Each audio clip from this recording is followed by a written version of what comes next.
Who does Tom Holman work for? You or the president? The president. Okay.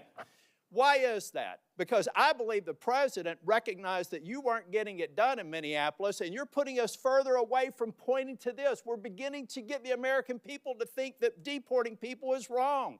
It's the exact opposite. The way you're going about deporting them is wrong. The fact that you can't admit to a mistake, which looks like under investigation, is going to prove that Miss Good and Mr. Pretty probably should not have been shot in the face and in the back. Law enforcement needs to learn from that. You don't protect them by not looking after the facts. Not only should the FBI be investigating it, but every single law enforcement agency in that jurisdiction should be invited to it, so our law enforcement officers do not have this pall cast upon them. One of the reasons why ICE officers are having threats, and damn the people that threaten ICE officers, because so many of them are doing a good job, is because you've cast a pall on them by acting like we should investigate things differently. Officer-involved shootings have a formula that we should go through every time. And we're not going through that formula. As a matter of fact, in Ms. Good's case, I think that they were even saying that maybe there wasn't even a need to do it in the DOJ. I hope that that's changed. But I'm telling you, it was a civil rights review. I saw your frown. You can correct me if I'm wrong. But originally, Blanche said there wouldn't be an investigation. Folks, law enforcement, we've got to have their back. We've got to make it clear when they make a mistake, then they get corrected for it. But you don't walk away from it, and you've done it too many times. Now, Secretary, I read your book last week. And honestly, some of the parts of it impressed me, but some of it distresses me. And I'll give you a good example of one that does. The passage where you talk about killing a dog that was 14 months old. I train dogs, all right? And you are a farmer. You should know better. You should know that if you're going out to a hunting lodge and you're putting pheasants out and you're putting dogs out, you don't take a puppy out there. A 14-month-old dog is basically a teenager in dog years.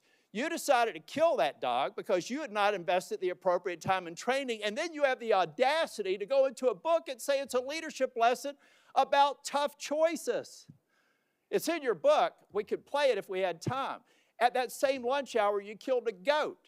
And you killed the goat because you said it was behaving badly. You are a farmer. You don't castrate a goat. They behave badly. You should have probably done that before. But my point is, those are bad decisions made in the heat of the moment, not unlike what happened up in Minneapolis. I expect we're an exceptional nation. And one of the reasons we're exceptional is we expect exceptional leadership. And you've demonstrated anything but that in the time that I've seen you responding to the emergency in North Carolina and across the Southeast, and acknowledging when mistakes are made, and speaking too soon for the expedient of social media or whatever it is. I'll leave you with this, Ms. Nome. I'm expecting answers to Charlotte's Web. I requested it a month ago. That was one of the investigations in Charlotte, 20 minutes from where I live. All I asked for, if it had to be anonymized, was information so that I could determine if your hit rate is right. I want to find more of those people, and I want to detain fewer of the others. And Mr. Chair, in my remaining time, I have a lot to go.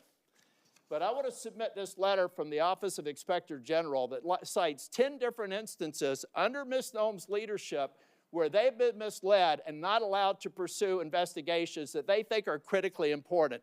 Does anybody have any idea how bad it has to be for the OIG in this agency to come out and do this publicly? That is stonewalling, that's a failure of leadership, and that is why I've called for your resignation. And if I don't get an answer to these questions, I don't want an applause. Please don't do that for me. If I don't get an answer to these questions, if I don't get an answer that you've had a month to respond to, and the remaining ones, as of today, I'll be informing leadership that I'm putting a hold on any en bloc nominations until I get a response. And in 2 weeks, if I don't get a response, I'm going to deny quorum and markup in as many committees as I can until I get a response. Thank you, Mr. Chair. Okay.